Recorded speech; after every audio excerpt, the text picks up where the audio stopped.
Like and subscribe and click the bell icon to get new video updates.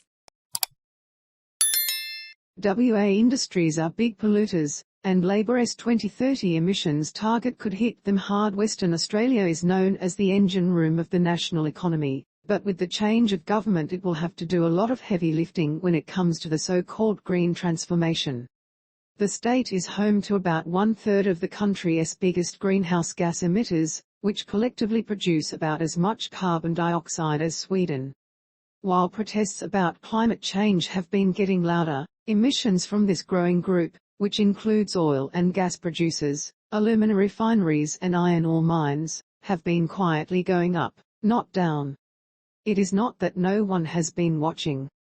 These facilities, along with another 150 of the country's biggest emitters, have been monitored by the federal government under what is called the Safeguard Mechanism, a scheme set up by the coalition in 2016 for facilities emitting more than 100,000 tons of CO2 equivalent or C2E, which is a standard unit for measuring carbon footprints. Under the scheme, big emitters have to keep their emissions under a baseline or limit, but if they expect to breach that limit, they can apply for a new baseline or what is called a multi-year monitoring period to allow more time to comply.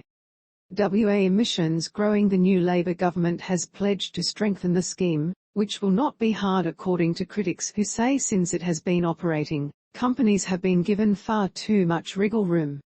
The figures tell the story. In 2016 to 17, when the scheme started, 62 WA facilities fell under the mechanism, collectively emitting 41.8 million tons of CO2e. By 2020-21, that figure had increased to 70 facilities producing a total of 45.9 million tons. To put that in perspective, that is about half of WA's total annual carbon footprint of 91.9 million tons, according to the latest figures. A recent analysis by RepuTex Energy found that nationally, emissions covered by the Safeguard Mechanism had grown 7% since 2016. Polluters Setting Own Limits. Climate Council CEO Amanda McKenzie is scathing of the scheme. She said companies had effectively been allowed to set their own speed limits and then exceed them.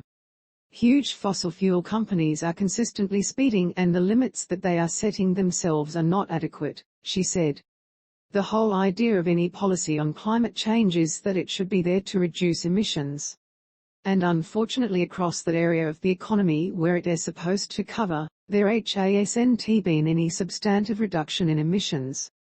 Although yet to be detailed, Labor's plan would retain the Safeguard Mechanism but set steeper cuts for companies to meet, as part of its ambition to reduce emissions by 43% of 2005 levels by 2030. According to modelling carried out before the election, 5 million tonnes of emissions would have to be shaved off the industrial sector each year for Australia to meet net zero by 2050. Carbon industry player welcomes Labor's plan. The Carbon Market Institute, which represents everyone from the major emitters to carbon offset providers, has welcomed Labor's plan. Read more. However, CEO John Connor said it was not true to say the Safeguard Mechanism had been ineffective. Mr. Connor said 14 companies across the country that breached their emission baselines had been forced to purchase carbon offsets worth about $15 million last financial year. But he acknowledged the industrial sector needed a stronger and clearer investment signal from government. The Safeguard Mechanism under the former coalition government has been a weak safety net, he said. What we want that to be is the primary signal for companies that they need to decarbonise and get on with the job in a cleaner economy, while we also help the global effort to limit dangerous global warming.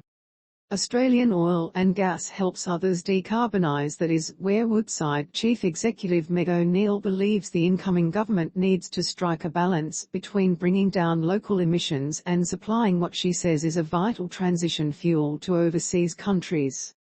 As Australia thinks about its decarbonisation pathway, I think it is important to differentiate what can be done to decarbonise within Australia from the role that Australian energy can play in helping nations such as Japan, Korea and China in their own decarbonisation journeys, Ms O'Neill told ABC Business. and it would be a shame if we were to conflate the two and run the risk of causing additional economic or climate harm to those nations that WOULD&T have access to Australian gas. The company's North West Shelf gas project in the Pilbara is at the top of the table of WA emitters, and its new Scarborough development is expected to produce 89 million tonnes of Scope 1, local, emissions over its lifetime. Woodside says it is committed to its target of reducing its Scope 1 and 2